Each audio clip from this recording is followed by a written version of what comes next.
वारि मृदां यथा विनिमयो यत्र त्रिसर्गो मृषा धाम्ना स्वेन सदा निरस्तकुहकं सत्यं परम धीमहि। श्रीमद् भागवत के प्रथम श्लोक में किसको वंदन किया गया? सत्यम परम धीमहि। जो भी परम सत्य है मैं उसको वंदन करता हूं। यहां पर स्पष्ट नाम क्यों नहीं लिया गया? सीधे भगवान का नाम ले लेते तो एक जो ये विडंबना लोगों के मन में बनी हुई है, शंकर जी बड़े हैं कि भगवान कृष्ण बड़े हैं कि जे बड़े हैं कि वो बड़े हैं, ये जो ऊंच नीच बनी रहती है सबके मन में, ये क्लियरिफाई हो जाती कि हाँ चलो भागवत के प्रथम श्लोक में इनको वंदन है तो ये सबसे बड़े। एक बात कहें बंधुओं, ये बड़ा छोटा ये हम संसारी लोगों की दृष्टि में होता है, देवताओं में ठाकुर जी में शायद ये भाव कभी नहीं होता होगा। ये हम मानवों के अंदर ही होता है कि ये ऊंचे हैं, ये छोटे हैं, ये बड़े हैं, ये नीचे हैं, ये काले हैं, ये गोरे हैं, ये धनवान है, ये निर्धन है। ठाकुर जी की दृष्टि में तो समत्व भाव होता है, सम। ये दृष्टि हमारी होती है कि हम ऊंच नीच देखते हैं। ठाकुर जी को इससे कोई अभिप्राय नहीं। बहुत सावधानी से सुनो। सत्यम परम धीमहि, यहां पर परम सत्य को वंदन किया गया। सत्यम धीमहि कह देते मैं सत्य को प्रणाम करता हूं, ऐसा भी नहीं। परम क्यों कहा? परम सत्य कौन है? कलयुग केवल नाम आधारा, सुमिर सुमिर नर उतरे ही पारा। एक बात बहुत ध्यान से समझ लीजिए बंधुओं कि कलयुग में तीर्थ यात्राएं करना, बहुत मंदिरों में जाके दर्शन करना, ये इतना जरूरी नहीं है। कलयुग में तन को एक जगह बिठा करके मन से ठाकुर जी का नाम उच्चारण करना, यह बहुत आवश्यक है। कलयुग में नाम की प्रधानता ज्यादा है, दर्शन की प्रधानता, ठाकुर जी के श्रृंगार की प्रधानता, ठाकुर जी के उत्सवों की प्रधानता ठीक है, करनी चाहिए जब समय मिले, जब अवकाश हो, पर सबसे ज्यादा प्रधान है ठाकुर जी का नाम स्मरण। लेकिन आपको एक बात बताएं, व्यक्ति तीर्थ यात्रा कर लेता है, व्यक्ति उत्सव कर लेता है, ठाकुर जी की सेवा श्रृंगार कर लेता है, लेकिन उससे कहो एकांत में बैठ के नाम जपो, वो नहीं कर पाता। क्यों? मन एकाग्र ही नहीं है।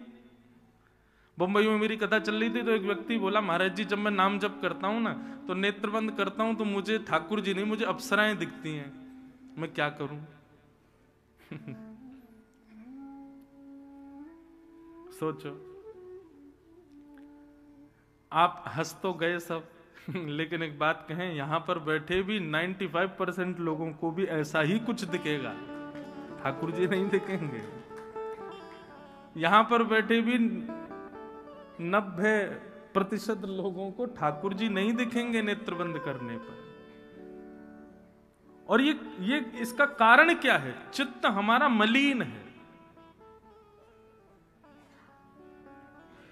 अधिकतर लोगों को सुना जाता है, वो सुबह उठ के अपना जब स्वप्न बताते हैं तो जरूर कोई अपशगुन ही देखा होता है, उन्होंने कुछ विचित्र ही देखा होता है। कभी कोई भगवत दर्शन करके प्रसन्न हुआ हो कि मैंने स्वप्न में ठाकुर जी देखे, बहुत अच्छी बात है, बताना ही नहीं वो तो। पर हमारे चित्त में मलिनता है, इसलिए नेत्रबंद करने पर भगवत दर्शन नहीं होता। लेकिन एक बात कहें बंधु, घबराओ मत, होने दो। नेत्र बंद करते हो, नाम जप करते हो, कुछ दूषित दिखता है या जिसका चिंतन करते हो वही दिख रहा है, या फिर धन दिख रहा है, भोजन दिख रहा है, या कुछ भी दिख रहा है, दिखने दो। आप लगे रहो, आप अपना प्रयास करते रहो। आप उस नाम जप को छोड़ो मत, ये बहाने से कि हमें शुद्धता नहीं आ रही है मन में। आप करते रहो, लगे रहो। करत करत अभ्यास के मनमत होत सुजात। अभ्यास में लगे रहो। Practice makes man perfect. अभ्यास से ही परफेक्शन आता है। आप अभ्यास कीजिए। ये कली का प्रभाव है। कलयुग नहीं चाहता कि हम भजन करें, इसलिए कली दूषित विचार हृदय में प्रकट कर देता है। परंतु आप लगे रहो लगे रहो लगे रहो लगे रहो, तो कली भी समझ जाएगा हम चाहे कितना भी कर लें, ये रुकने वाला नहीं है। तो एक समय कली आपके आगे हाथ जोड़ देगा और उसके बाद अपने आप पवित्र विचार आने प्रारंभ हो जाएंगे। और ये होगा ही, सबके साथ होगा। 10 बार, 15 बार, 20 बार ध्यान में अपवित्रता आएगी। उसको पवित्र करने के साधन क्या है? सत्संग। सत्संग का मतलब किसे कहते हैं? सत्संग कोई प्रवचन करे और आप बैठ के सुनो, ये सत्संग है? नहीं। सत्संग के बहुत सारे रूप हैं। सद व्यक्ति का संग सत्संग, सद भोजन का संग सत्संग। आप क्या खाते हैं, क्या पहनते हैं, क्या पीते हैं, किसके संग रहते हैं, कैसी जगह जाते हैं, ये सब सत्संग कहलाता है।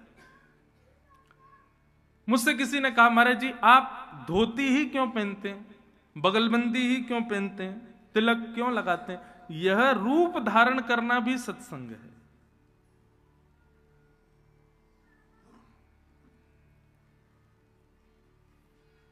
बाहर रोड पर कोई ठेले वाले ने कुछ चाट वाट बेच रहा हो, वहां आप लोग जाएंगे ना तो वो कुछ नहीं कहेगा, जैसा कहोगे बना के दे देगा। लेकिन धोती पहन के बगलबंदी पे तिलक लगाए हम जाएंगे ना, तो हमसे वो 5 बार पूछेगा, महाराज जी मैं थोड़ा साफ कर दूं, मैं थोड़ा हाथ धो लूं, ये पवित्र है, शुद्ध है, कोई दिक्कत नहीं। अरे और छोड़ो, फ्लाइट में जो एरोस्टेज भोजन परोसने आती है ना, वो सबसे पूछती है वेज नॉन वेज, लेकिन हमारा रूप देख के वो नॉन वेज तो बोलती ही नहीं है।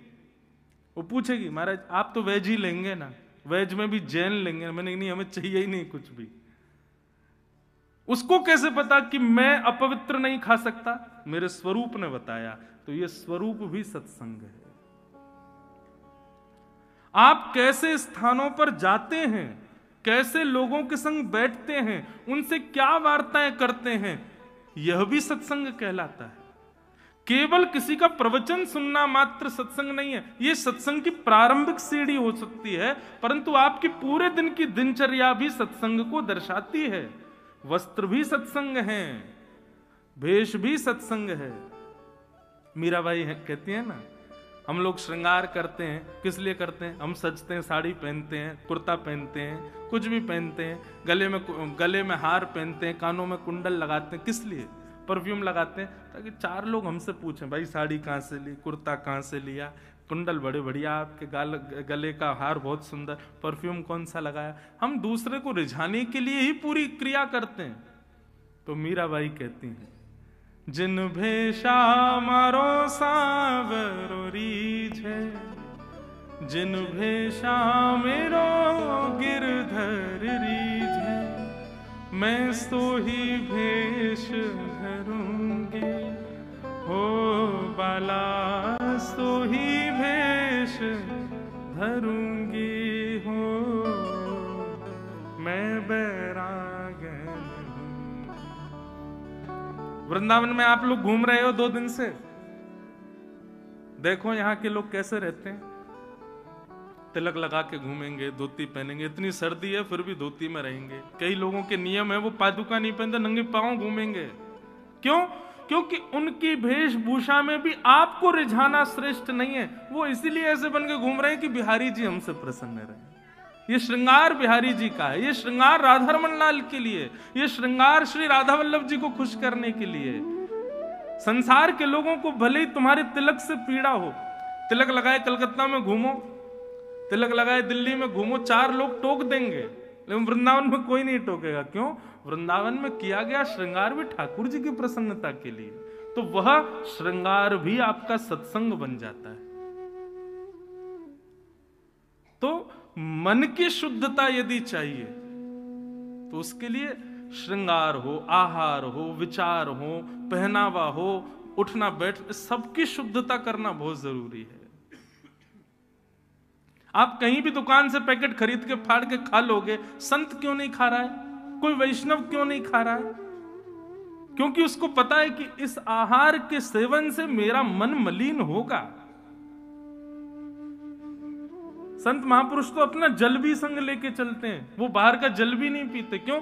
जल पीने से जैसा खाओ अन्न वैसा होवे मन, जैसा होवे मन वैसे होवे विचार, जैसे होवे विचार वैसी होवे क्रिया, जैसी होवे क्रिया वैसी होवे गति।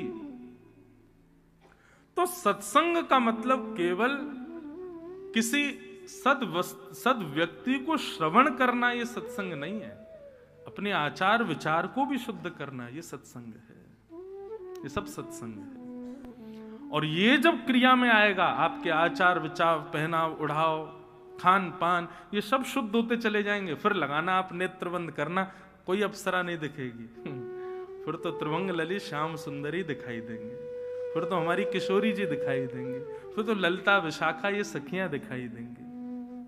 भगवत रसिक जी का एक पद है, आहा बहुत सुंदर भाव है। हमारो वृंदावन उर और, हमारो वृंदावन उर और। क्या अर्थ क्या है इसका? श्री भगवत रसिक जी कह रहे हैं कि हमारे लिए प्रकट वृंदावन नहीं है, हमारा वृंदावन तो हमारे चित्त में है, हमारे हृदय में है। बंधुओं, अप्रकट वृंदावन में ये ईंट पत्थर नहीं है, अप्रकट वृंदावन में ये सब हॉल नहीं है, ये बने हुए बड़ी बड़ी बिल्डिंगें नहीं है अप्रकट वृंदावन। वास्तविक वृंदावन में तो चिन्मय है वो, वहां पर वृक्ष भी राधा कृष्ण, वहां के वृक्ष वल्लरियां, वहां के कोई इमारत भी दिखे ना अप्रकट वृंदावन, तो वो भी श्याम सुंदर है। और वो वृंदावन कहां बसता है? वो हमारे चित्त में बसता है, हमारे मन में रहता है।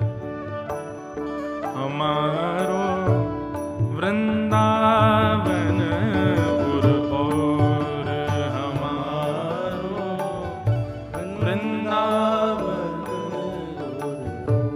माया काल तहां नहीं व्यापे, माया काल तहां नहीं व्यापे, जहां रसिक सिर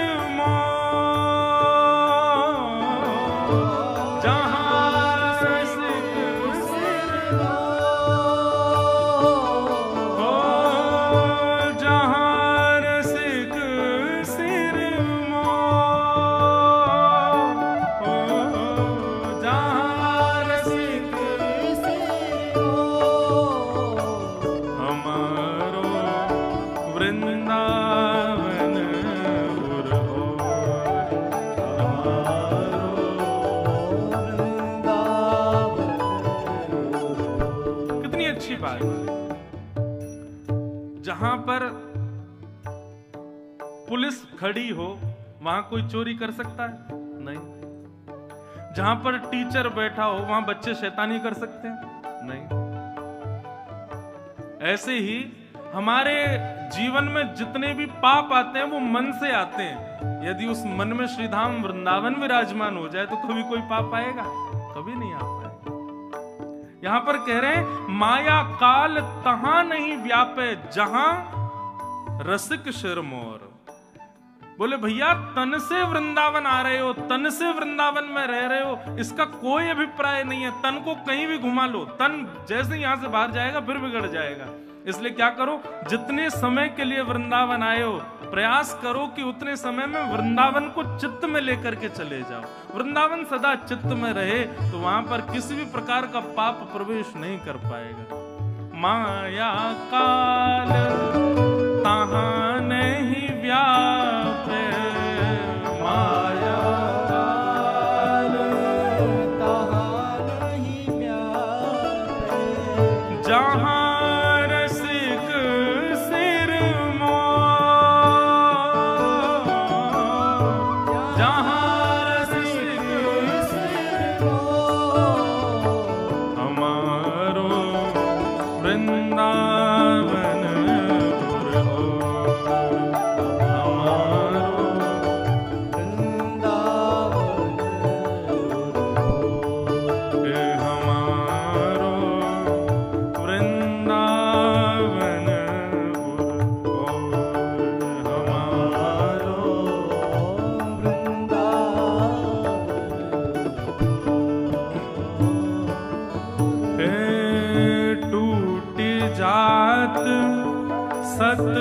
असत वासना टूट जात सत असत वासना मन की दौरा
सब भगवत रसिकों की वाणी है।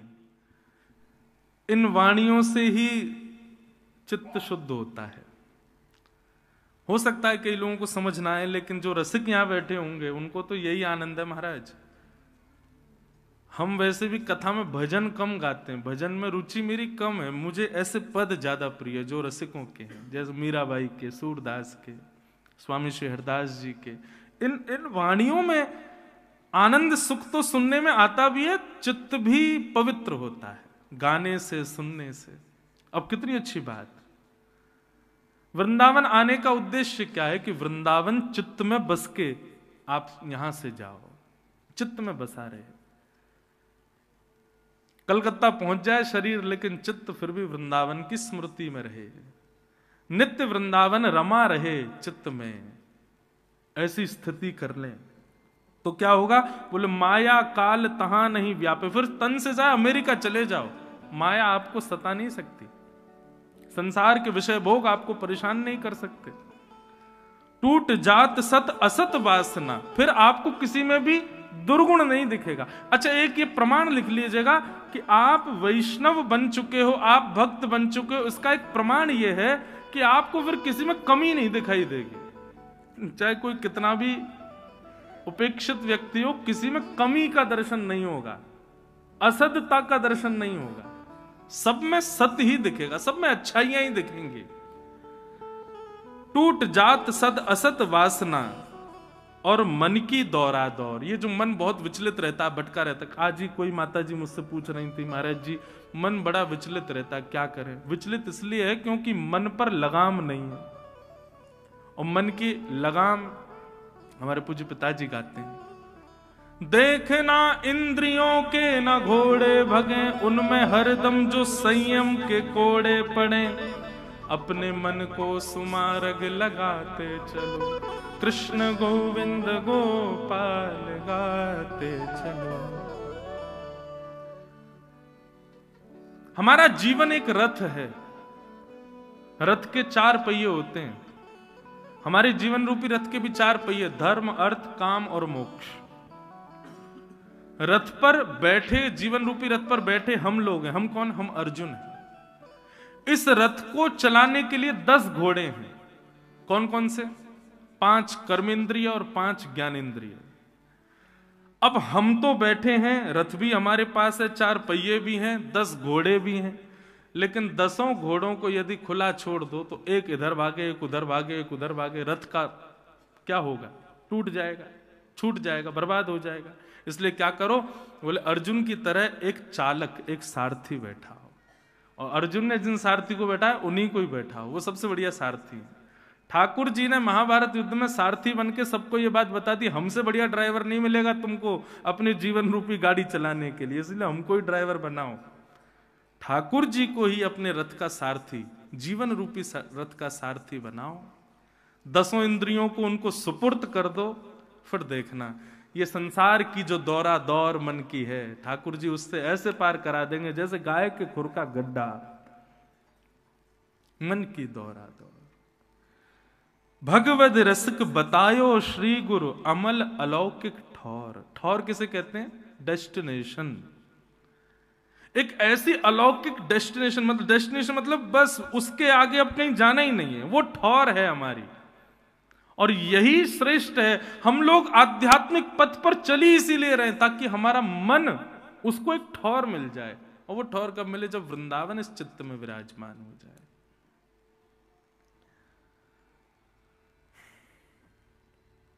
तो भागवत के प्रथम श्लोक में सत्यम परम धीमहि, भगवान के नाम को प्रणाम किया गया कि भगवान से भी बड़ा यदि कुछ है तो भगवान का नाम है। जो सतबार पाठ कर सोई, छूट ही बंद महासुख होई। है? केवल पाठ करने मात्र से सब काम हो रहे हैं। हनुमान जी का नाम लेने से भूत पिशाच निकट नहीं आवे, महावीर जब केवल नाम से ही काम बन जाते हैं। अरे कहीं पुलिस ने बैरिकेडिंग लगा रखी हो, आपकी गाड़ी अंदर ना जाने दे रहे हो, तो आप उससे कहते भैया सुनो, ये यहाँ के विधायक जी हैं ना, उनका नाम जे हमारे चाचा लगते हैं, विधायक को आने की जरूरत थोड़ी है बैरिकेडिंग खुलवानी, नाम बता दो बैरिकेडिंग अपने आप खुल जाएगी। ठीक वैसे ही ठाकुर जी का नाम यदि आपके पास है तो दुनिया की जितनी भी बैरिकेडिंग है सब खुलती चली जाएंगी। बोले इस पर नाम है भैया, ठाकुर जी को आने की आवश्यकता थोड़ी है। इसलिए कलिकाल में नाम प्रधान है और उसी नाम को श्री वेद व्यास जी ने भागवत के प्रथम श्लोक में प्रणाम किया। इस नाम ने मीराबाई को ठाकुर जी की प्राप्ति कराई, गोस्वामी तुलसीदास जी को भगवत प्राप्ति कराई, सूरदास जी को कराई, हमारे वृंदावन के स्वामी श्री हरदास जी ने बिहारी जी को प्रकट कर लिया नाम के प्रभाव से। हितरिवंश महाप्रभु राधा वल्लभ लाल जी को लेकर के विराज गए नाम के प्रभाव से। गोपाल भट्ट गोस्वामी जी ने राधा रमन लाल को प्रकट किया नाम के प्रभाव से। नाम इतना प्रभावशाली है, ठाकुर जी की आवश्यकता नहीं, दर्शन की आवश्यकता नहीं, तीर्थ की आवश्यकता नहीं, केवल नाम कल्याण कर देगा। इसलिए सबसे पहली बात है बंधुओं, नाम को जीवन में ले आओ, भगवान नाम गाओ। हरे कृष्ण कृष्ण कृष्ण हरे हरे, हरे राम राम राम हरे हरे। महामंत्र श्री कृष्ण गोविंद हरे मुरारे, हे नाथ नारायण वासुदेव, ठाकुर जी का मंत्र।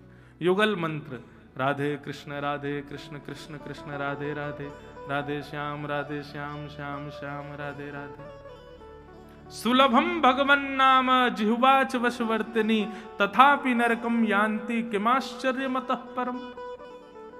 भगवान का नाम बहुत इजी है, कोई भी गा सकता है। छोटे छोटे बच्चे जब वो बोलना सीखते हैं ना, उनसे आप माँ बुलवाओ, पापा बुलवाओ, भैया बुलवाओ, कुछ भी बुलवाओ, कठिनाई होगी। लेकिन आप कभी प्रयास करना, कोई बालक जन्म ले घर में, जैसे ही 8-9 महीने 10 महीने का हो जाए, उसको ठाकुर जी का नाम बुलवाओ, बोलो राम राम, बोलो राधे राधे, कितनी जल्दी सीख जाएगा वो। भगवान का नाम बड़ा सुलभ है, कोई भी गा सकता है और उसको गाने वाली जीव हमारे वश में है। लेकिन फिर भी नरक के द्वार खुले हुए हैं, इससे बड़ा आश्चर्य कोई नहीं है, क्योंकि नरक के द्वार बंद ही नाम करता है, उस नाम को हम गाते नहीं, इसीलिए तो नरक के द्वार खुले। इसलिए नाम आश्रित हो जाओ, नाम का आश्रय ले लो। सत्यम परम धीमहि, ऐसे भगवान के परम सत्य नाम को हम बारंबार प्रणाम करते हैं। श्रीमद् भागवत के 2 श्लोक में 4 बातें बताई गई, विषय, अधिकारी, संबंध और प्रयोजन। सबसे पहली बात, भागवत का विषय क्या है कि धर्म प्रोजत कैतवोत्र परमो निर्मत्सराणाम सताम, वैद्यम वास्तवमत्र वस्तु शिवदम तापत्रयोन्मूलनम। श्रीमद्भागवते महामुनि कृते किंबा परैरीश्वर, सद्यो हृद्यवरुध्यते त्रिकृतिभिः शुश्रूषुभिस्तच्छणा। बहुत ध्यान से सुनिएगा। सबसे पहली बात, भागवत का विषय क्या है। भागवत सुनने से हम पर भागवत जी का लाभ हुआ ये पता कैसे चले? तो कहते हैं धर्म प्रयोजित कई तवोत्र परमो। श्रीमद् भागवत सुनने के बाद श्रोताओं के हृदय में परम धर्म करने की बहुत इच्छा होने लग जाए तो समझो आपने कथा का विषय समझ लिया। अब परम धर्म किसे कहते हैं? धर्म और परम धर्म ये भी दो बातें। धर्म का अभिप्राय है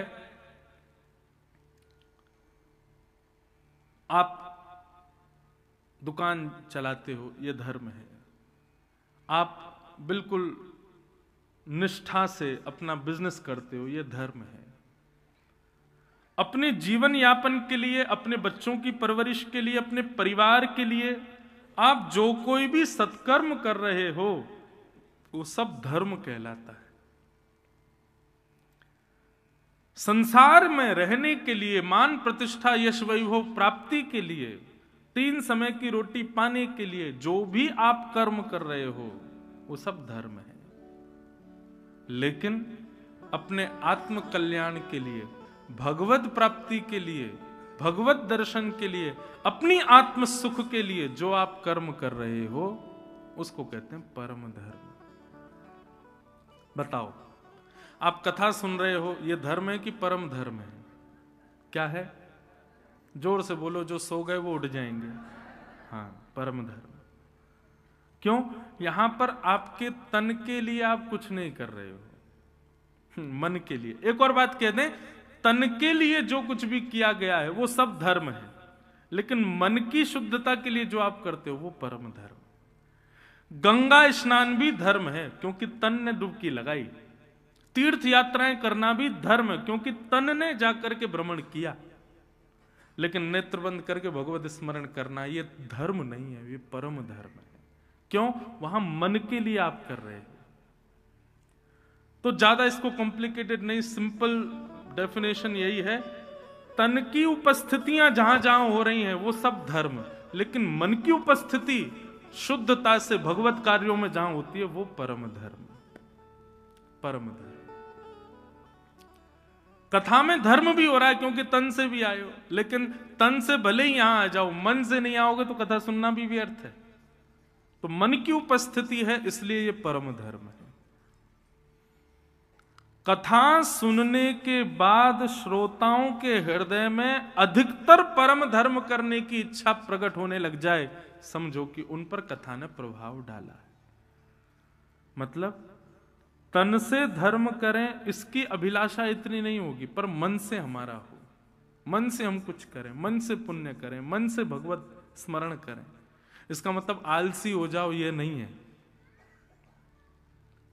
महाराज जी ने बढ़िया बताया है, बोले तन से करना इतना जरूरी नहीं, मन से ज्यादा करना जरूरी है। सुबह उठ जाओ महाराज, अब चलो बद्रीनाथ हुआ है, हम मन से ही सोच लिया बद्रीनाथ हुआ है। भैया बिहारी जी चलो वृंदावन, नहीं महाराज जी बोल के गए मन से जाना है, मन ही घूम आएगा हमारा, अब क्या करें। ऐसे तो फिर आलसी हो जाओगे। आलस से नहीं,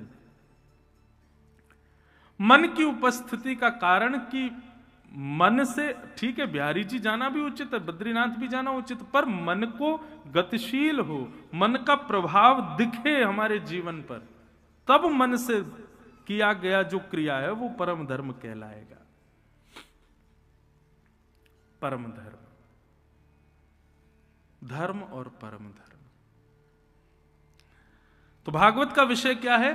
परम धर्म के प्रति ज्यादा रुचि, मन की शुद्धता, मन की उपस्थिति में ज्यादा रुचि रहे तो समझो वो परम धर्म है।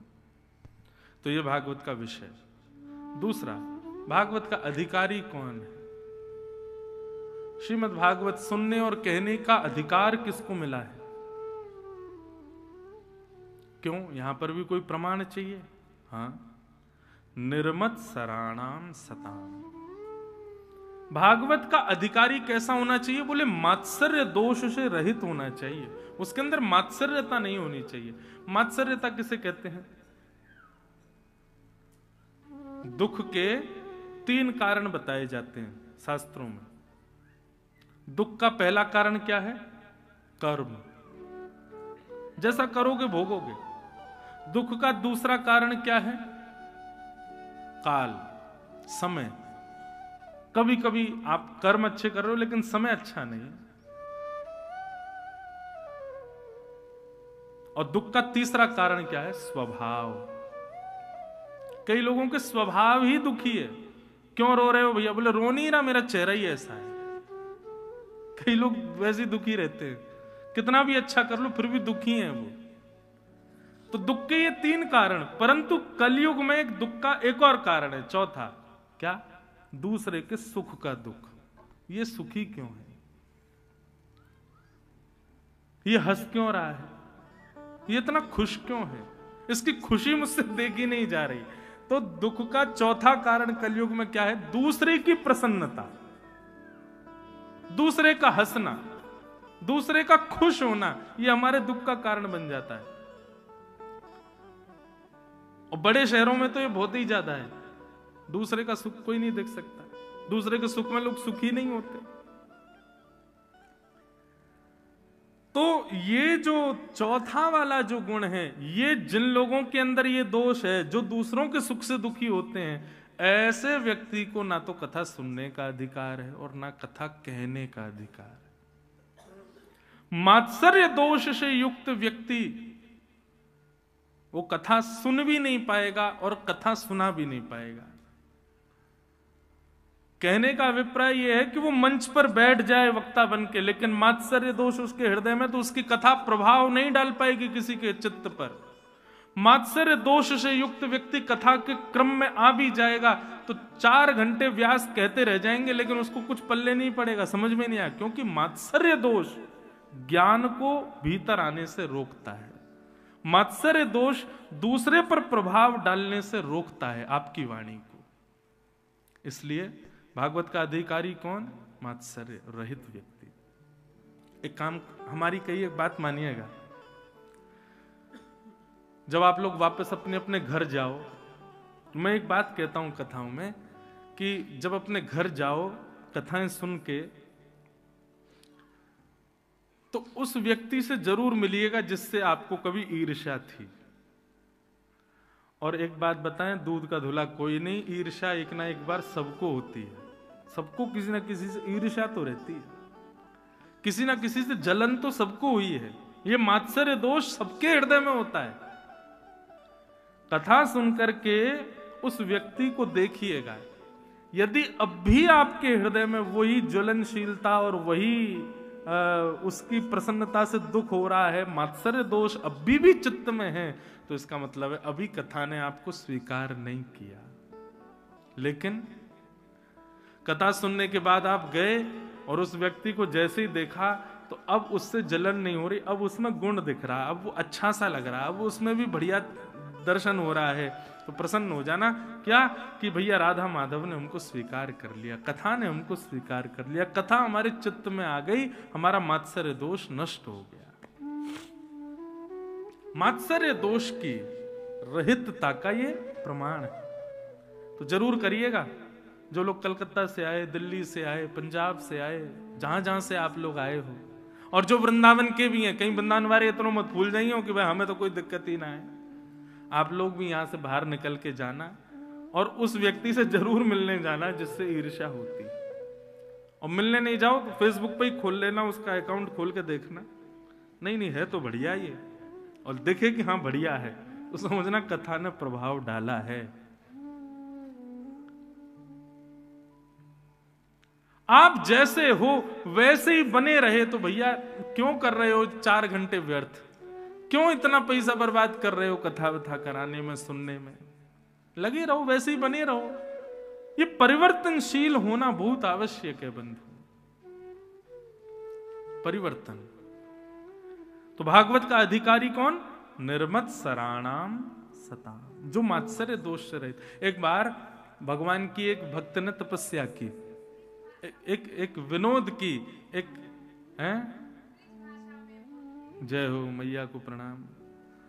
मैया कह रही ब्रजभाषा में बोली मैया कोई के कहवे से ना बोलेगी, वो तो अपने आप ही आवे है, मन में आवे। अभी सुनो, कथा के बीच में विक्षेप नहीं डालते, श्रवण करो।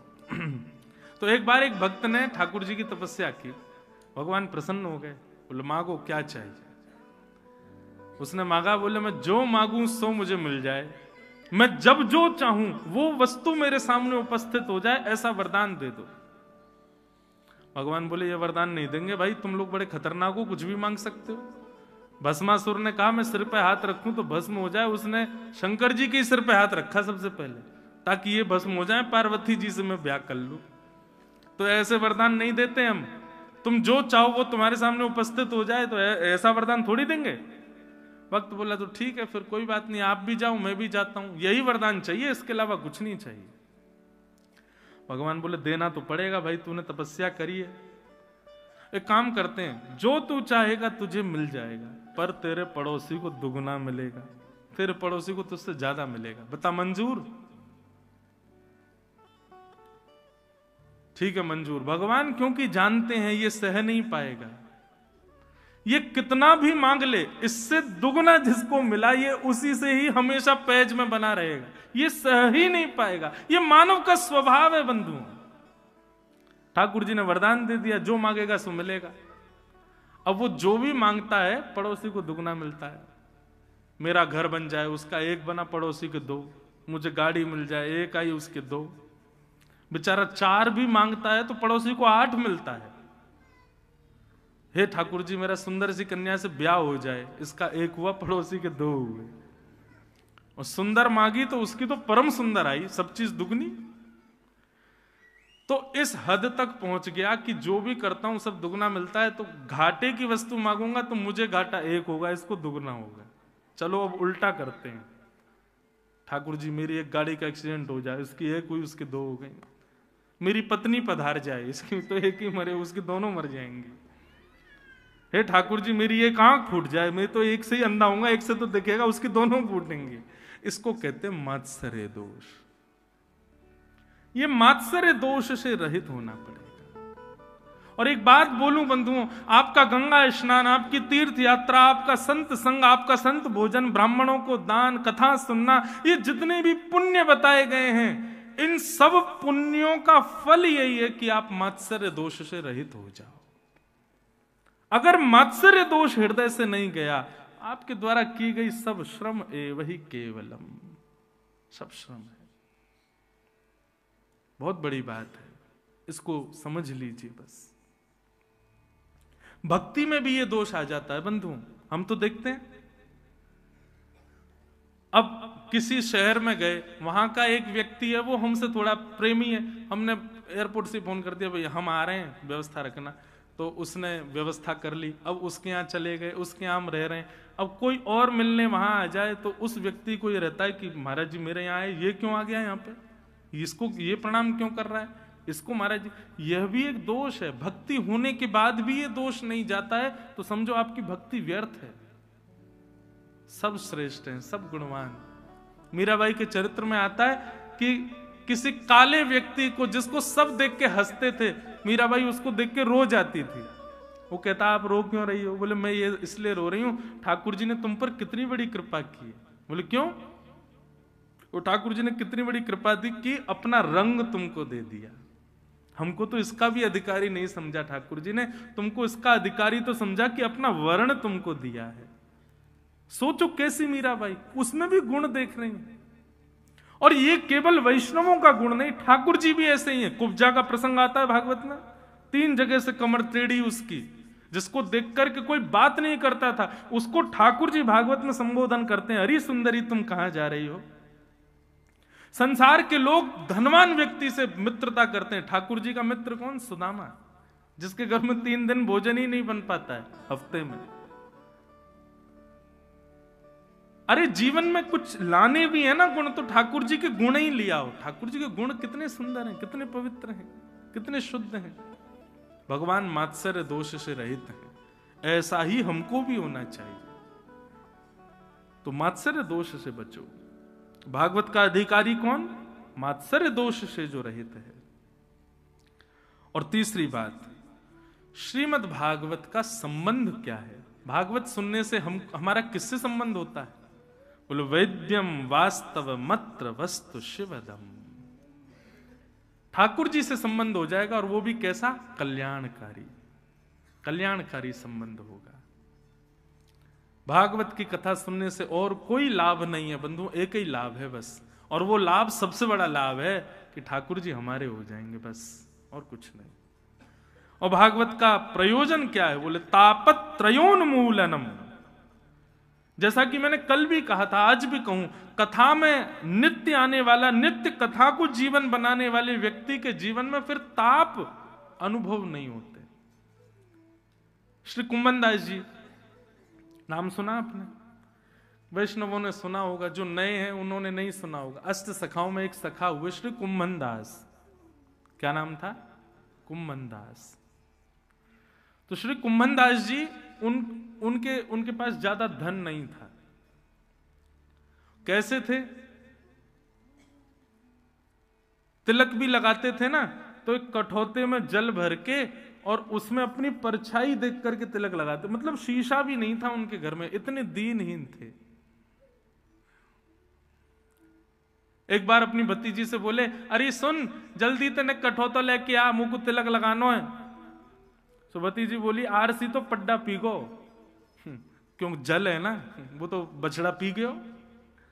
तो फिर दूसरा जल भर के लाए। इतने दीनहीन थे। एक बार लेकिन ठाकुर जी उनकी गोद में खेलते थे। एक बार ठाकुर जी उनकी गोद में बैठे थे और बैठ करके कुंभनदास जी के साथ में लीला कर रहे थे। इतने में ठाकुर जी ने कृपा की, बोले कि कुंभना के पास में ज्यादा पैसा ना आए, कोई राजा के हृदय में मैं ऐसी भावना प्रकट करूं कि वो राजा दान करवे के काजे ब्रज में आवे और कुंभनदास को खूब सारी संपत्ति दे जावे। ठाकुर जी ने ऐसा मन बनाया। और एक दिन एक राजा भ्रमण करता हुआ गोवर्धन गया, उसके हृदय में ठाकुर जी ने प्रेरणा प्रकट की।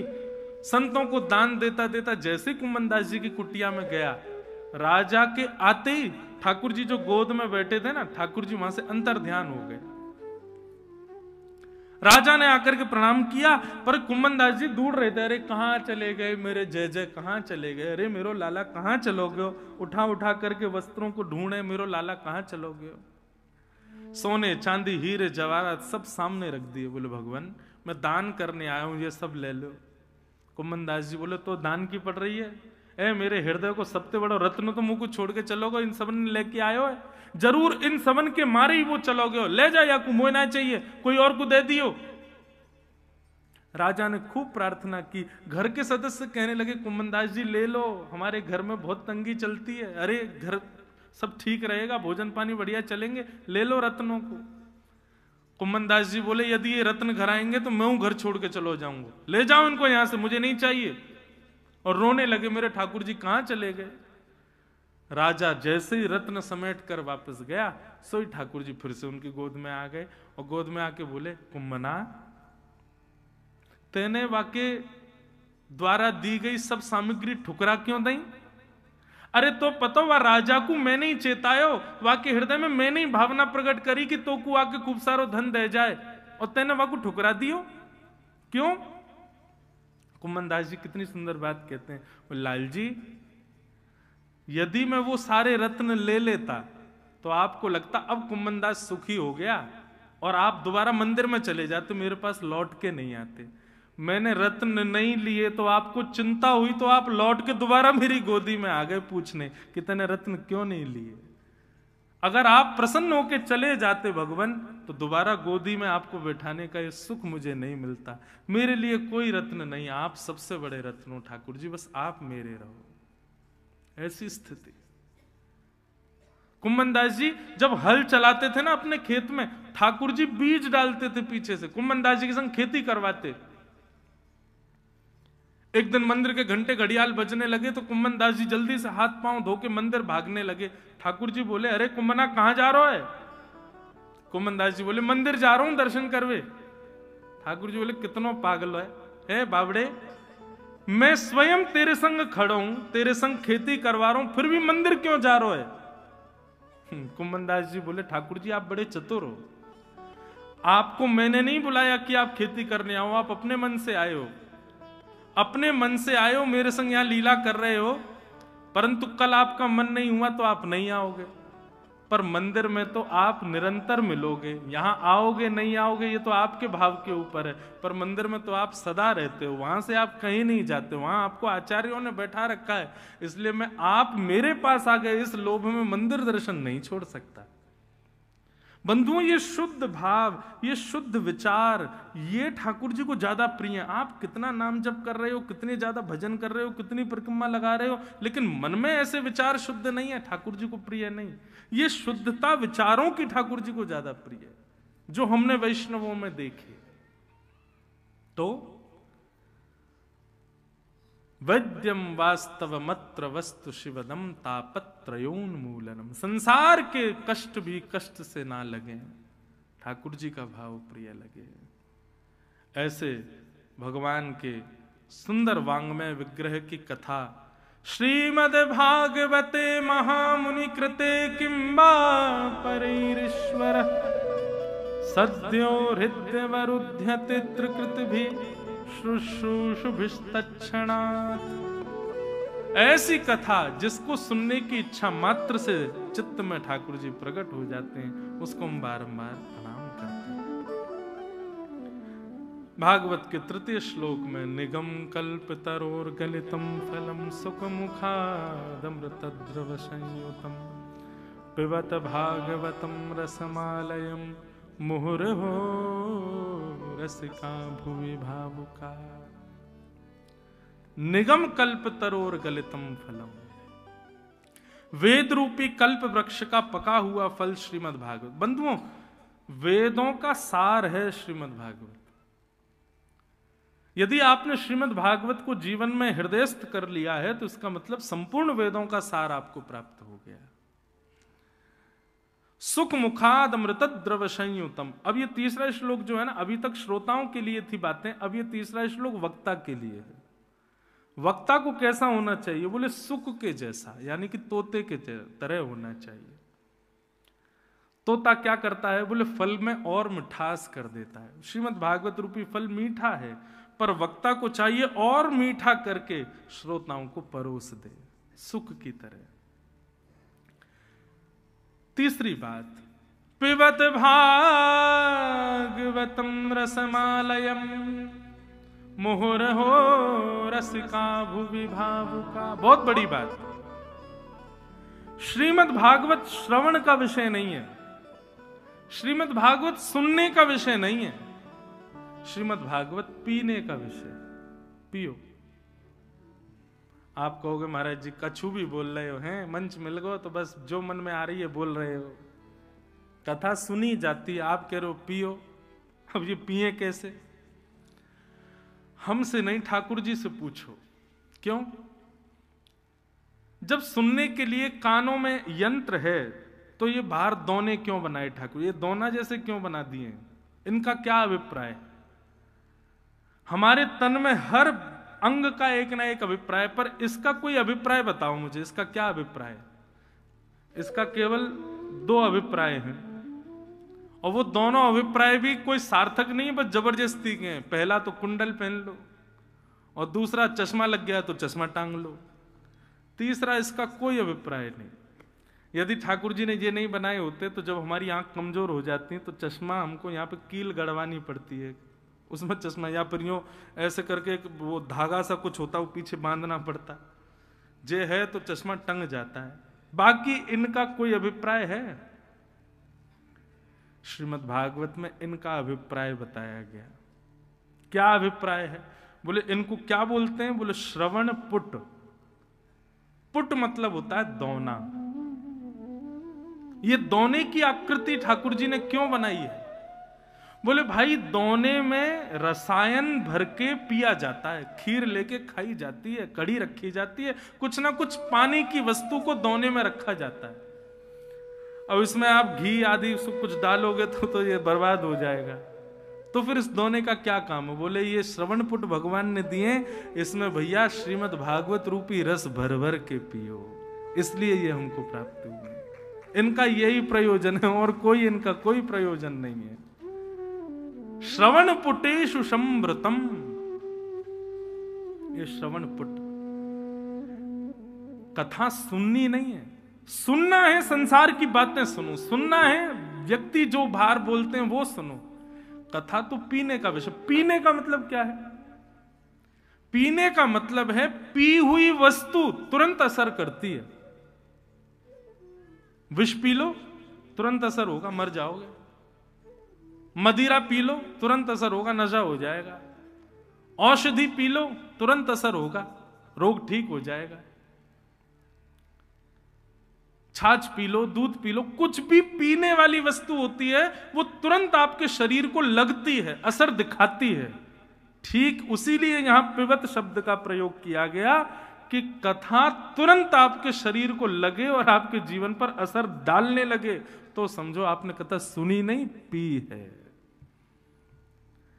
आप सुन रहे हो तो जैसे हो वैसे ही बने रहोगे, लेकिन पी रहे हो तो निश्चित असर आएगा, बदलाव निश्चित होगा। और बदलाव ही इस बात का प्रमाण है, कथा सुनी नहीं पी गई है। पिबत भागवतम रसमालयम मुहुर्हो रसिका भुवि भावुका। भागवत पियो, पीने का विषय। श्रीमद् भागवत पीनी है, पिबत भागवतम।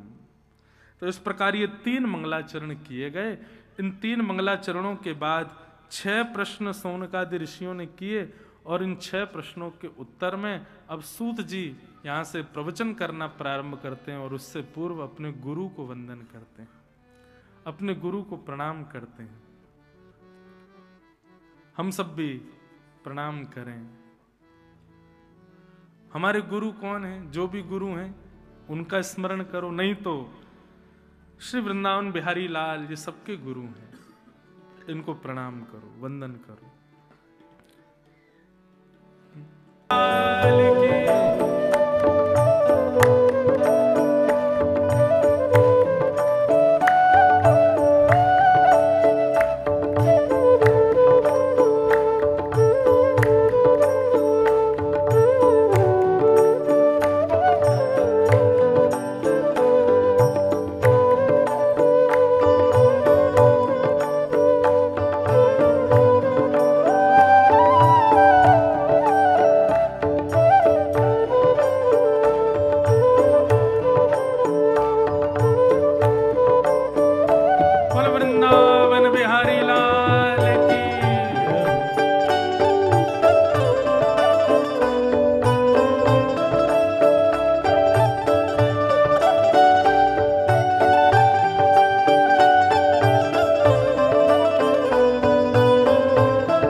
जहां बैठे हैं सब लोग इस चीज का विशेष ध्यान रखना कि जैसे भाव पहले बनते थे वैसे अब नहीं बन पा रहे, जैसी सेवा पहले होती थी वैसे अब नहीं हो पा रही। कारण क्या है?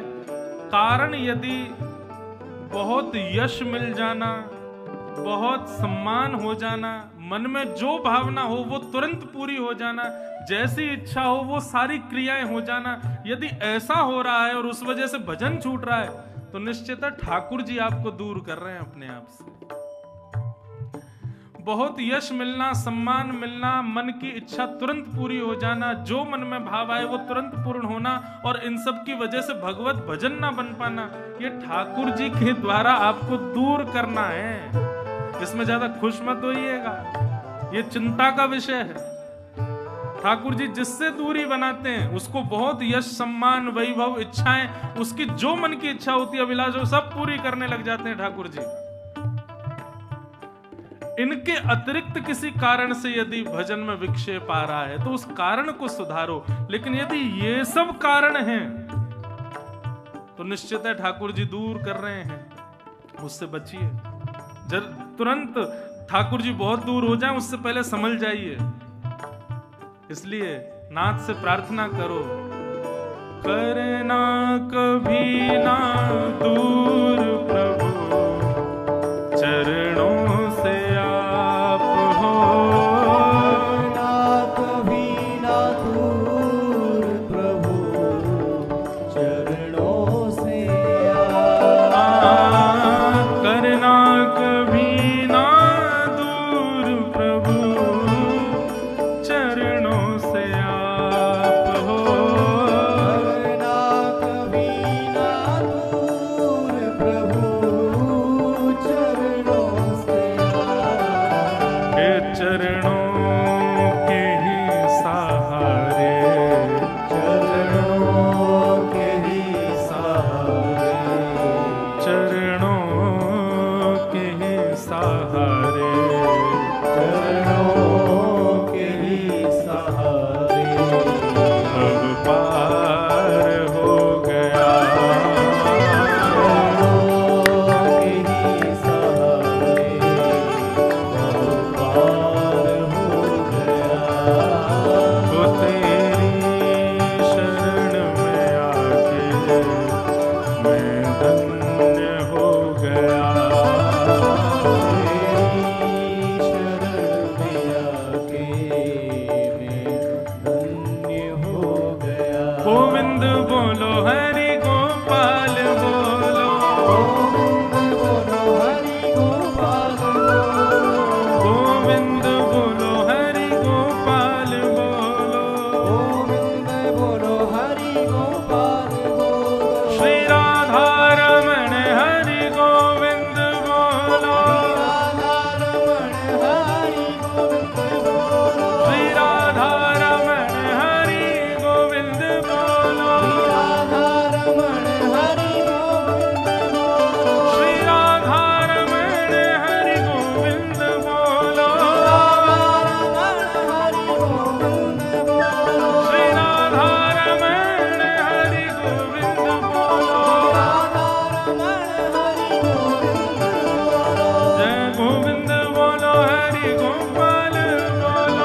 कृष्णम वंदे जगत गुरु। सबसे श्रेष्ठ गुरु यदि जीवन में कोई है तो वो ठाकुर जी हैं। मैं अपनी कथाओं में कहा करता हूं, भगवान से संबंध बनाने हैं तो दो संबंध सबसे बढ़िया, मित्र का और गुरु का। ये दो ही लोग संभालते हैं और इन्हीं दोनों की बात ही हमको ज्यादा समझ आती है। माता पिता समझाते रहते हैं, बालक नहीं समझ पाते। बहनें भाई समझाते रहते हैं, बालक नहीं समझते। लेकिन जीवन में जब गुरु आ जाता है और एक श्रेष्ठ मित्र आ जाता है, उसकी बात समझ आ जाती है। तो यदि इन दोनों की ही बात समझ आती है तो फिर ठाकुर जी से बढ़िया मित्र और ठाकुर जी से बढ़िया गुरु कोई नहीं। ठाकुर जी को गुरु मानो या सखा मानो, ये दो संबंध विशेष रूप से रखो। सौनक आदि ऋषियों ने 6 प्रश्न किए और सूत जी उनके उत्तर में अब कथा सुना रहे हैं। बहुत ध्यान से सुनना।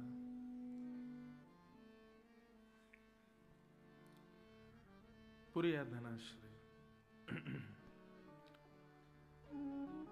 बहुत ध्यान से सुनिएगा। सूत जी कहते हैं, हे सौनकादि ऋषियों, आप लोगों ने जो प्रश्न किया है ना, मुनय साधु पृष्ठोयम भवद्भे लोकमंगलम यत्कृतः कृष्ण संप्रश्नो येनात्मा सुप्रसीदति। बहुत सुंदर बात है। उत्तर श्रेष्ठ देने वाला गुरु हो ये जरूरी नहीं, प्रश्नकर्ता का प्रश्न भी श्रेष्ठ होना चाहिए। कई बार लोगों को खुली इजाजत मिलती है कि प्रश्न करो, बड़े विचित्र प्रश्न करते हैं आजकल के लोग। प्रश्न कैसा होना चाहिए? पूछने वाले का भी कल्याण हो, उत्तर देने वाले का भी कल्याण हो, और बाकी के जो लोग बैठे हैं सुनने के लिए उनका भी कल्याण हो। प्रश्न सदैव ऐसा होना चाहिए।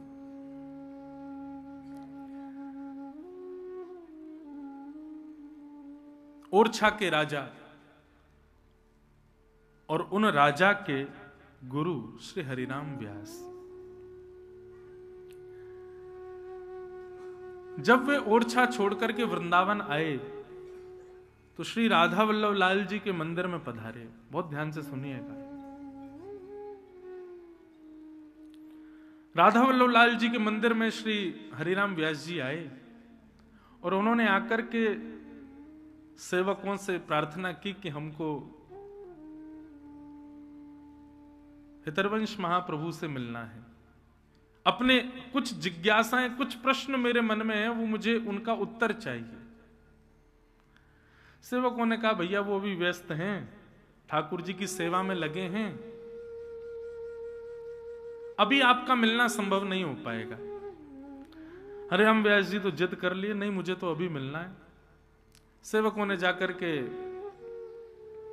हितरवंश महाप्रभु से कहा, बोले भगवान एक ओरछा से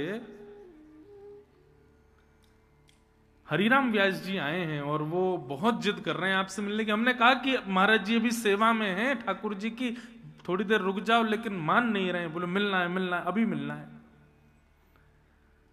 तो ठाकुर जी के लिए कुछ सामग्री भोजन की बना रहे थे हितरवंश महाप्रभु।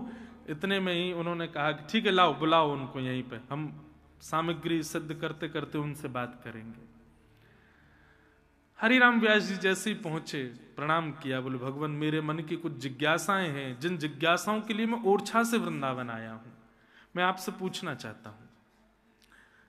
तो हरिवंश महाप्रभु बोले, अभी मैं कुछ सामग्री बना रहा था, लेकिन आपके प्रश्न कुछ ज्यादा, आप इंतजार नहीं कर पाओगे, इसलिए आपको पहले उत्तर देना पड़ेगा। तो मैं एक काम करता हूं, सामग्री बाद में बनाऊंगा, पहले आपके प्रश्नों का उत्तर दे देता हूं। तो हरिराम व्यास जी बोले, नहीं नहीं नहीं भगवान, मुझे आपकी सेवा में विक्षेप नहीं डालना, आप भोजन भी बनाते रहिए और मेरे प्रश्नों का उत्तर भी देते रहिए। बस इतना कहा था और इतने में ही महाप्रभु जी ने उत्तर दिया, बोले ये बात तुम इसलिए कह रहे हो क्योंकि तुमको लगता है भोजन बनाना हाथ का धर्म है। हां, भोजन बनाना हाथ का धर्म है, लेकिन ठाकुर जी की सेवा के लिए प्रसाद बनाना ये हृदय का धर्म है, ये हाथ का धर्म नहीं है। और यदि हृदय मेरा प्रसाद बना रहा है तो मैं तुम्हारे संशय का उत्तर कैसे दे पाऊंगा? मेरी मन बुद्धि ये प्रसाद बना रही है, मेरे हाथ प्रसाद नहीं बना रहे। संसार के व्यक्ति के लिए जब भोजन बनाया जाता है,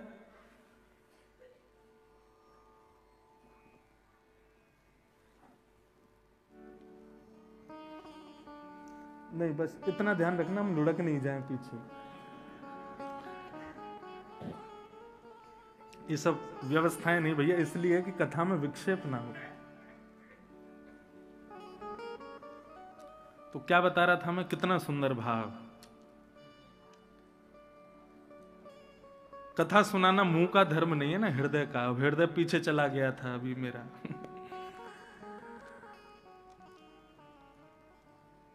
व्यास जी, आप संशय की निवृत्ति चाहते हो और मैं इस समय प्रसाद बना रहा हूं ठाकुर जी का, और आप चाहते हो कि मैं प्रसाद भी बनाऊं, आपका संशय भी निवृत्त करूं, क्योंकि आप ऐसा सोचते हैं कि भोजन बनाना हाथ का धर्म है और मेरे संशय की निवृत्ति करना हृदय का धर्म है।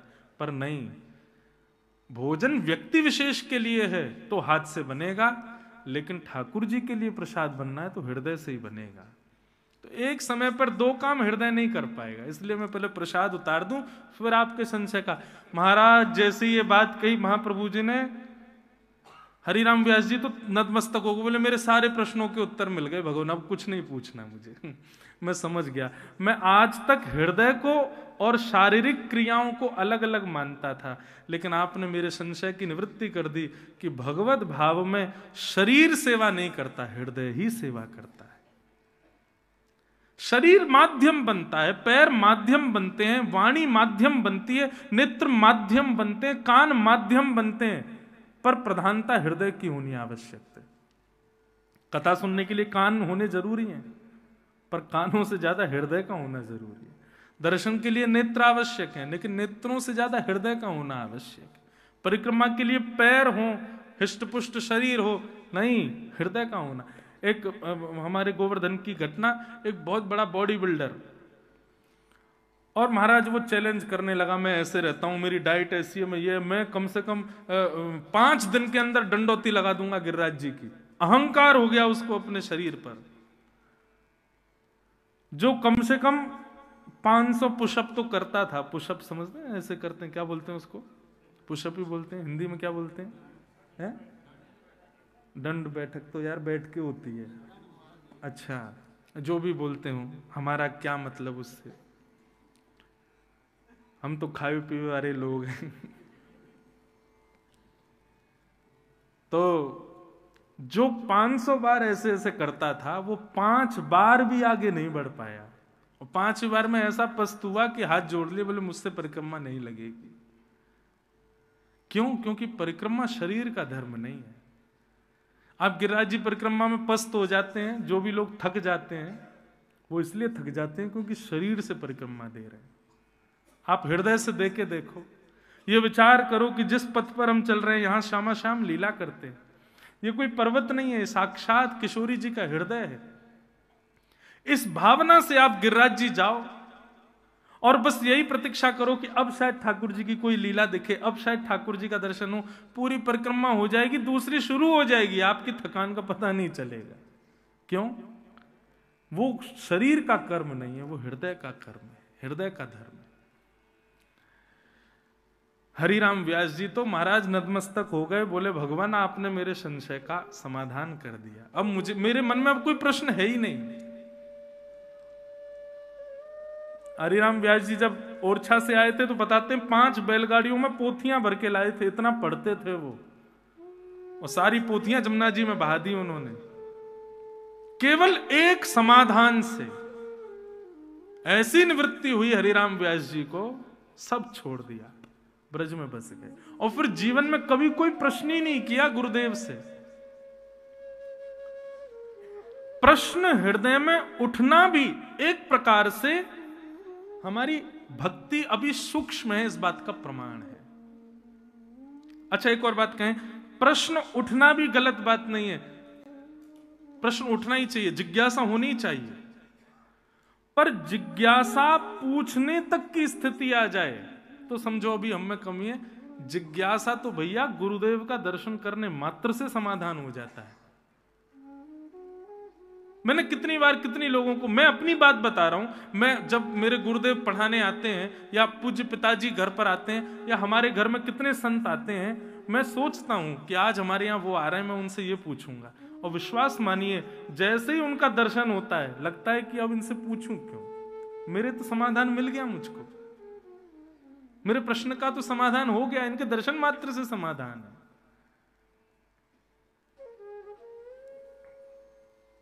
तो प्रश्न कैसा होना चाहिए, हो भी तो कैसा हो, लोक मंगलम, पूछने वाले, बताने वाले और सुनने वाले तीनों का कल्याण करे। सूत जी कहते हैं, आप लोगों ने जो प्रश्न किया है बहुत सुंदर है, क्योंकि इस प्रश्न के उत्तर में मेरे हृदय में भी ठाकुर जी प्रकट होंगे, आपके हृदय में भी ठाकुर जी प्रकट होंगे, और जितने लोग बैठे हैं इनके हृदय में भी ठाकुर जी प्रकट होंगे। ऐसा प्रश्न ही होना चाहिए जिससे ठाकुर जी प्रकट हो। और उत्तर देते हुए अब सूत जी कहते हैं, सवै पुंसां परो धर्मो यतो भक्तिरदोक्षजे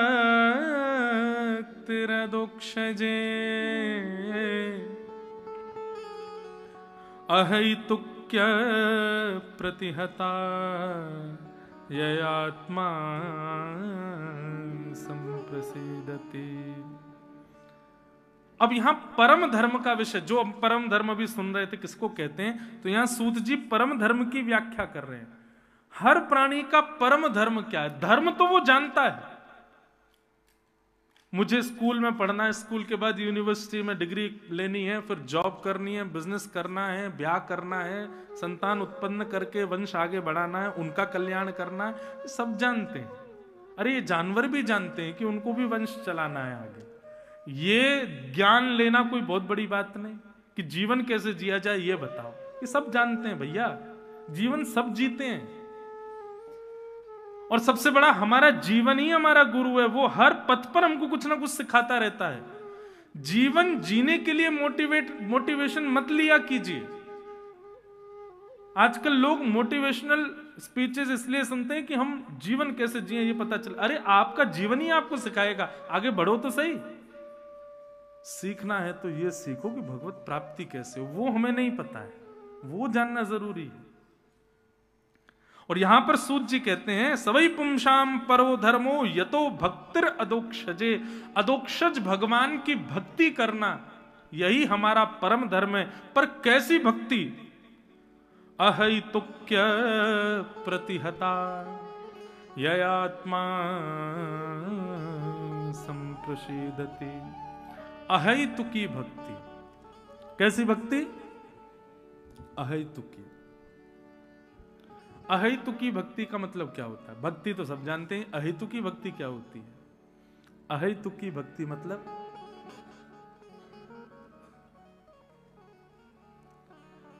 तेरे फूलों से भी प्यार, तेरे कांटों से भी प्यार, तू जो भी देना चाहे दे दे मेरे करतार। ठाकुर जी जो ऑफर करें लाइफ में हमको सब मंजूर है, सब राशि है। हमारे अनुकूल हो तो भी हमको अच्छा है, और हमारे प्रतिकूल हो तो भी ठाकुर जी का प्रसाद है। इसको कहते हैं अहैतुकी भक्ति। हमारी भक्ति कैसी? हनुमान जी के कुछ मंगलवार तक व्रत किए और जो लाभ मिलना था वो नहीं मिला, तो फिर अब मंगलवार छोड़ो, अब सोमवार शंकर जी को पकड़ो, वो करवाएंगे काम। शंकर जी पकड़ लिए, अब शंकर जी के पीछे पड़ गए महाराज, हाथ धो के अमरनाथ पहुंच गए, केदारनाथ चले गए, काशी विश्वनाथ चले गए। शंकर जी के पीछे लगे लगे लगे खूब दिन हो गए, काम नहीं बन रहे, अब क्या करें? बोले अब वैष्णो देवी को पकड़ो। देवी माँ कलकत्ता पहुंच गए, भद्रकाली, दक्षिणेश्वरी, काली, सब जगह जा रहे हैं। अब देवी देवी दिख रही हैं सब जगह। ये समय समय पर अपने इष्ट को बदल देना, ये भक्ति नहीं है। आप कहोगे महाराज जी कर तो भक्ति ही रहे हम, चाहे किसी भी देव की करें। देखो प्रेम सब देवताओं से करो, सब देवों को भजो, सबको पूजो, पर इष्ट तो किसी एक को ही रखो। हम कलकत्ता आते हैं, भद्रकाली जाते हैं, दक्षिणेश्वरी जाते हैं, वहां जाकर के भी प्रणाम करते हैं, हे मैया, हे योग माया, ऐसी कृपा करना हमारे वृंदावन बिहारी लाल में हमारी और भक्ति बढ़े। हम उनसे भी ठाकुर जी को ही मांगते हैं। हम महाकाल जाते हैं तो वहां भी, हे बाबा कृपा करियो, हमारे यहाँ तो आप गोपी बनकर के बैठे हो, गोपी प्रेम की भिक्षा दीजिए, ऐसी भिक्षा दो कि आपको जो प्रेम ठाकुर जी से वैसो प्रेम हमको भी प्राप्त हो। अहेतुकी भक्ति का मतलब क्या है? चाहे जीवन में कुछ हो जाए लेकिन हमारी भक्ति कभी डगमगाए ना, कभी विचलित ना हो। अनुकूलता प्रतिकूलता कुछ भी आ जाए, न कोई शिकायत न कोई अर्जी, कर लो करा लो प्रभु जो है तेरी मर्जी। उसकी रजा में जो राजी रहे उसको कहते हैं अहेतुकी भक्ति। यही परम धर्म है।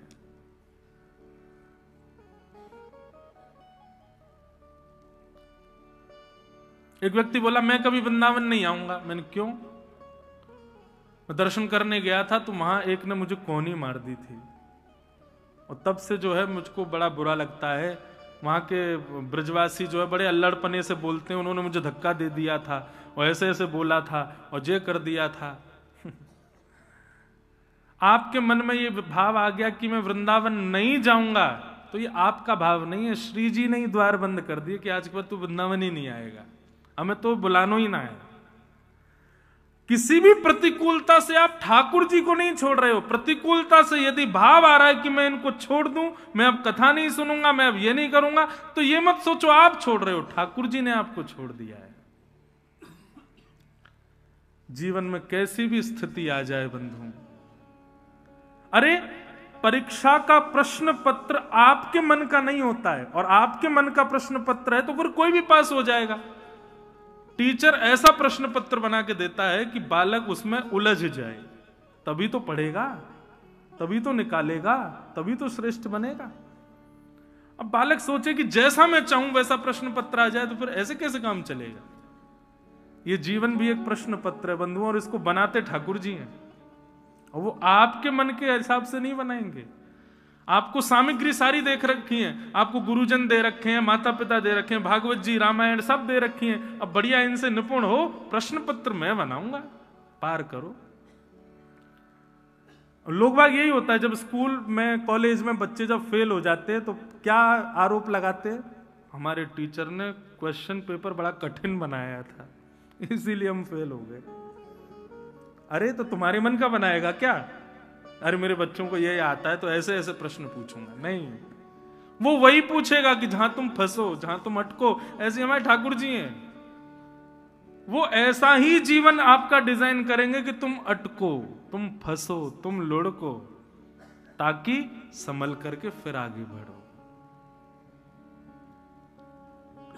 लेकिन उस स्थिति में आपकी भक्ति ना डगमगाए। अहेतुक्य प्रतिहता, अहेतुकी भक्ति हमारी, चाहे कुछ हो जाए, हमारे चित्त से वो भक्ति कभी खत्म ना हो, इसको कहते हैं परम धर्म।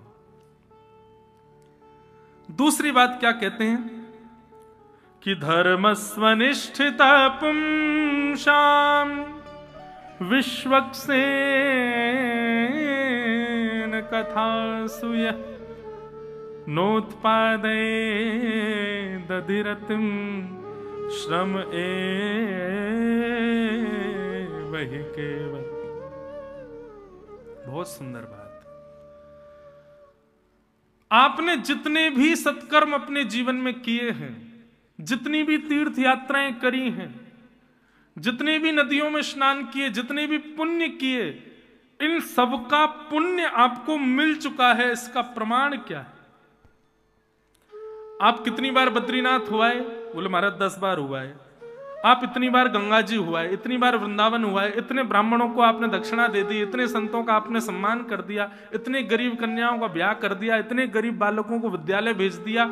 ये सब जो आपकी क्रियाएं हैं सत्कर्म की, ये ठाकुर जी ने स्वीकार करी हैं। इसका प्रमाण क्या है? आपने तो कर दी, पर ठाकुर जी ने वो स्वीकार करी है कि नहीं, इसका प्रमाण क्या है? बहुत सुंदर बात है। बोले नोत्पादय दतिर्तिम श्रम एवहि विश्वक्सेन कथा सुय। यहां कहते हैं कि आप कितनी भी तीर्थ यात्रा कर लो, कितना भी सत्कर्म कर लो, कितना भी पुण्य अपने जीवन में कर लो, लेकिन वो पुण्य ठाकुर जी ने स्वीकार किया है। आपके द्वारा की गई भक्ति पूजा ये सब ठाकुर जी ने एक्सेप्ट की हैं। इसका प्रमाण यदि आपको चाहिए तो किसी कथा में जाइए और कथा में जाके बैठिए। 3 घंटे 3.5 4 घंटे का पता ना चले, देह बिल्कुल अभिमान शून्य हो जाए, कथा में रति हो जाए, कथा में मन लग जाए, कथा में आनंद आने लग जाए। 7 बजते ही जैसे आरती हो तो आपको लगे अरे इतनी जल्दी कथा पूरी कैसे हो गई, अब दोबारा कल की कथा कब शुरू होगी। यदि ऐसी स्थिति आपके मन में आ रही है तो समझो आपके द्वारा किए गए सारे सत्कर्म ठाकुर जी ने स्वीकार किए।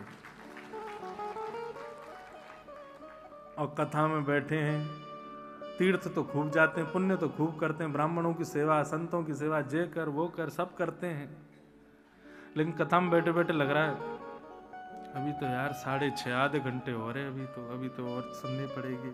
नेटवर्क नहीं आ रहे, फेसबुक नहीं चल रहा मेरा, महाराज जी चुटकुल्ला तो सुना ही नहीं रहे, इतना ज्ञान क्यों दे रहे हैं, कुछ हंसा नहीं रहे, भजन तो गाया नहीं है अभी तक, अरे यार कुछ चाय पिला जाए, इतनी सर्दी पड़ रही है, कहाँ जाएं। ऐसी भावना आपकी कथा में बैठ करके आ रही है तो निश्चित है कि आपने जो कुछ भी किया है, जितने भी सत्कर्म आदियों को जिनको आप सत्कर्मों में गिनते हो, वो सब केवल और केवल आडंबर था, वो श्रेष्ठ नहीं। ये बात इसलिए नहीं कहना कि मैं कथा वक्ता हूं तो ये महाराज जी कथा की प्रशंसा बढ़ा रहे, नहीं, स्पष्ट है विश्वक्सेन कथा सुयः, कथा में मन लगना ये भगवत एक्सेप्टेंस का प्रतीक है। और यदि कथा में मन नहीं लग रहा है, किसी के सत्संग में रुचि नहीं आ रही है, किसी के भाव में मन नहीं लग रहा है, नींद आ रही है या कहीं कहीं और मन जा रहा है, तो आपके द्वारा अब तक जितने भी सत्कर्म किए गए थे श्रम एव ही केवलम, सब केवल श्रम के समान।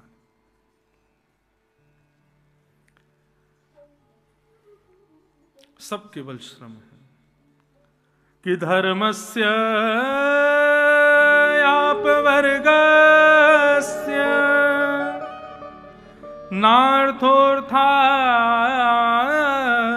नार्थोऽर्थायोपकल्पते नार्थस्य धर्मैकान्तस्य कामो लाभाय स्मृत। धर्मस्य अपवर्गस्य, धर्म अपवर्ग है बंधुओं, पवर्ग नहीं है।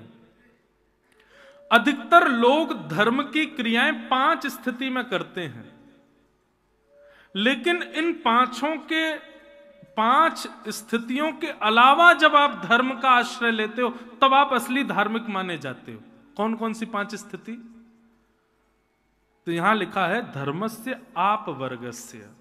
आपवर्ग है धर्म, यानी कि पवर्ग नहीं है। पवर्ग में 5 शब्द होते हैं, प फ ब भ, और कौन सा होता है?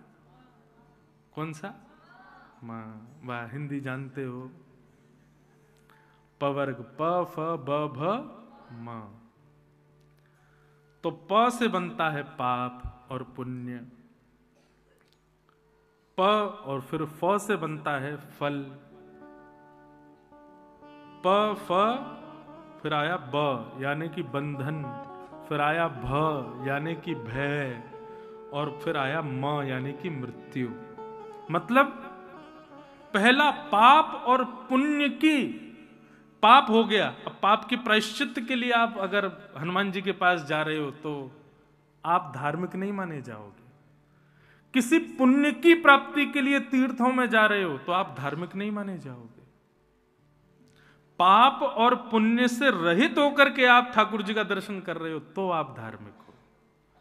आपको पाप के प्रायश्चित का भी कोई भय नहीं है और आपको पुण्य की भी कोई कामना नहीं है। बस मैं ऐसे ही देखत रहूं तो जन्म सफल कर मानूं। स्वामी श्री हरदास जी कहते हैं, ऐसे ही देखत रहूं तो जन्म सफल कर मानूं। फिर आहा, कल सुनाएंगे। प्यारे की भामती भामती को प्यारो, युगल किशोर ही जानो। ऐसे ही देखत रहूं तो जन्म सफल कर मानो। स्वामी श्री हरदास जी क्या कह रहे हैं? बोले कि आप दोनों एक दूसरे के प्रिय बने रहो। हम आपके प्रिय बने, हमारी ये भी इच्छा नहीं है। श्री जी के प्रिय ठाकुर जी, ठाकुर जी की प्रिय श्री जी, आप दोनों एक दूसरे के प्रिय बने रहो और हम आपको दूर से निहारते रहें। बस यही हमें चाहिए, नाथ, और कुछ नहीं चाहिए। ये प्रेम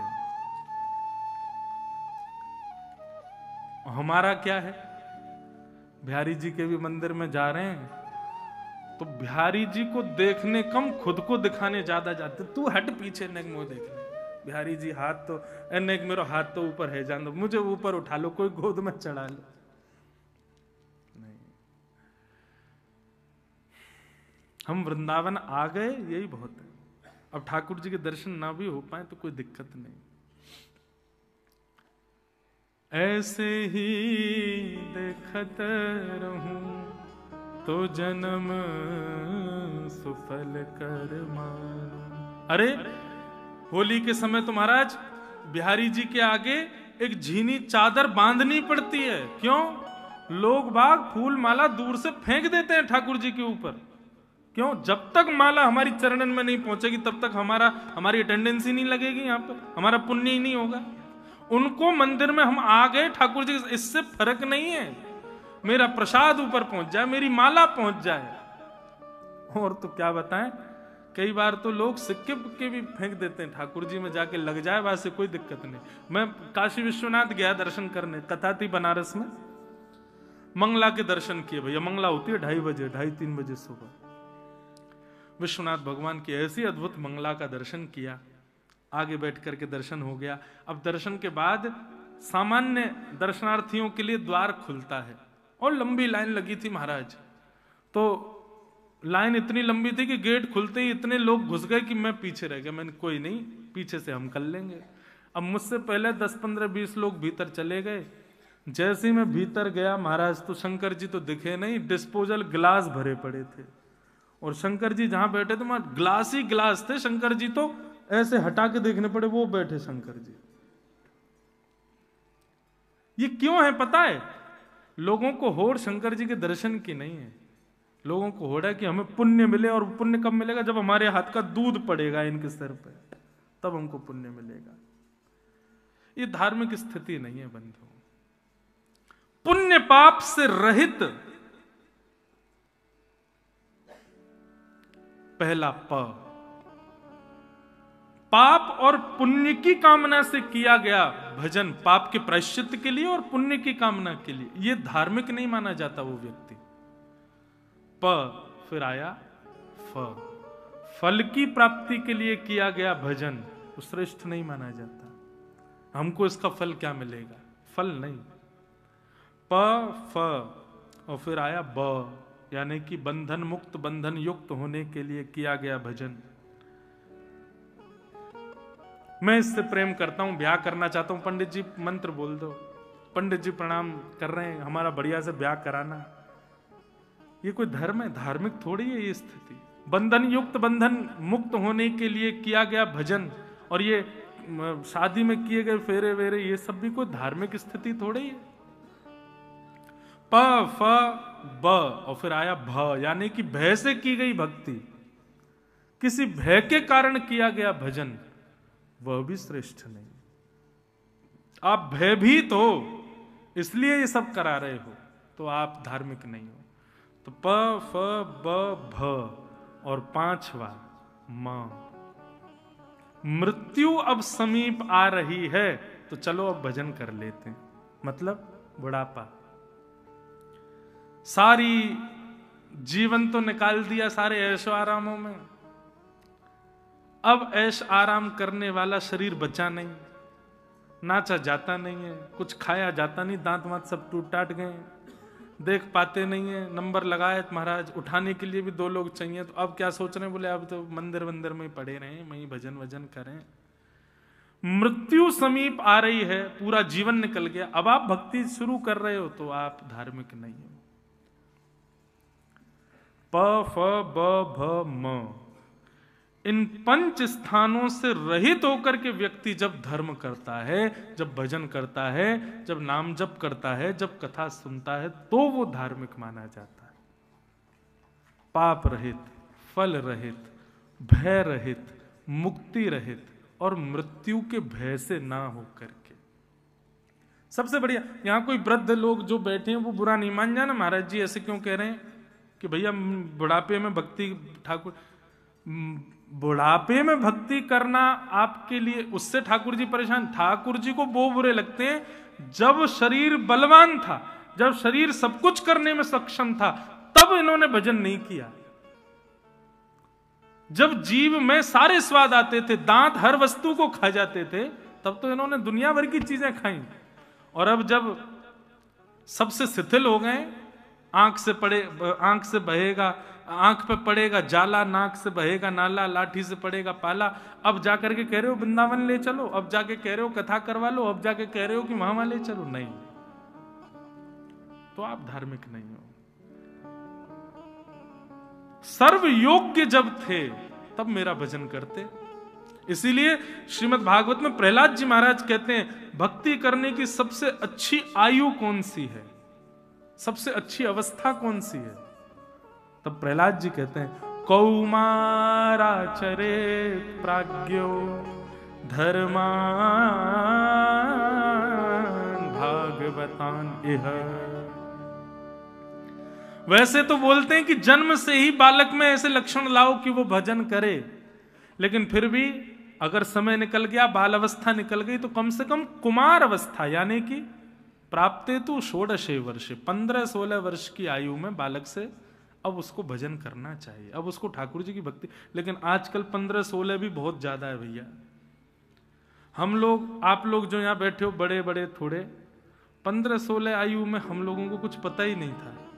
आज 8 साल का बालक इतना जानता है, सोच के लगता है कि भैया क्या होगा, कलयुग भयानक होने निश्चित। एक बार मैंने कहीं ऐड देखा था कि बालक मां के गर्भ से निकलती फोन के लिए रोने लगा और ये हो ही जाएगा घनघोर कलिकाल में। जैसे आज बालक जन्म लेते ही मां का दुग्ध पान करता है, घनघोर कलिकाल में जन्म लेते ही बालक को फोन देना ही पड़ेगा, वो तभी शांत होगा। कभी कभी मुझे लगता है कि कलयुग में भगवान कल की पधारेंगे। राक्षस कौन है? यही है राक्षस, इसी को ही मारने आएंगे। राक्षस कौन? जो ठाकुर जी से व्यक्ति को विमुख करता है, वो राक्षस। हिरण्यकश्यप ने क्या किया? सबको ठाकुर जी के भजन से दूर करता था। रावण ने क्या किया? कहीं भी मठ मंदिर नहीं बनने चाहिए, हवन यज्ञ नहीं होना चाहिए, कोई भी भजन नहीं करेगा, करता था तो उसके सर धड़ से अलग कर देता था। कंस ने क्या किया? कंस ने भी यही किया और यही आज के जमाने में ये कर रहा है। और देखो, हर युग में 2 राक्षस हुए। सतयुग में हिरण्यकश्यप हिरण्याक्ष, त्रेता में रावण कुंभकर्ण, द्वापर में शिशुपाल दंतवक्र और कलयुग में फोन और इंटरनेट। ये 2 ही राक्षस हैं और यही, इन्हीं को ही मारने आएंगे कल की भगवान, इसी को ही नष्ट करने आएंगे, क्योंकि यही हमको भगवत विमुख कर रहा है। तो इसलिए भैया इन 5 बातों का ध्यान रखो। पाप,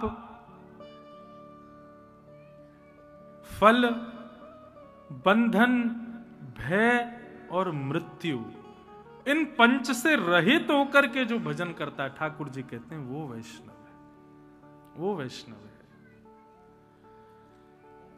तो धर्मस्य आप वर्गस्य नार्थोर्थायोपकल्पते, नार्थस्य धर्मैकान्तस्य कामो लाभः स्मृतः। इस प्रकार सूत जी महाराज प्रवचन कर रहे थे। आहा, बहुत सुंदर बात कहते हैं। बोले क्या? शृण्वतां स्वकथां कृष्ण पुण्यतीर्थ निवेवनात्।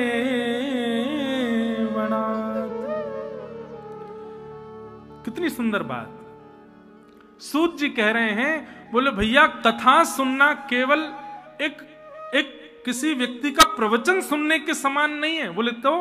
बोले शृण्वताम स्वकथाम कृष्ण पुण्य श्रवण कीर्तन।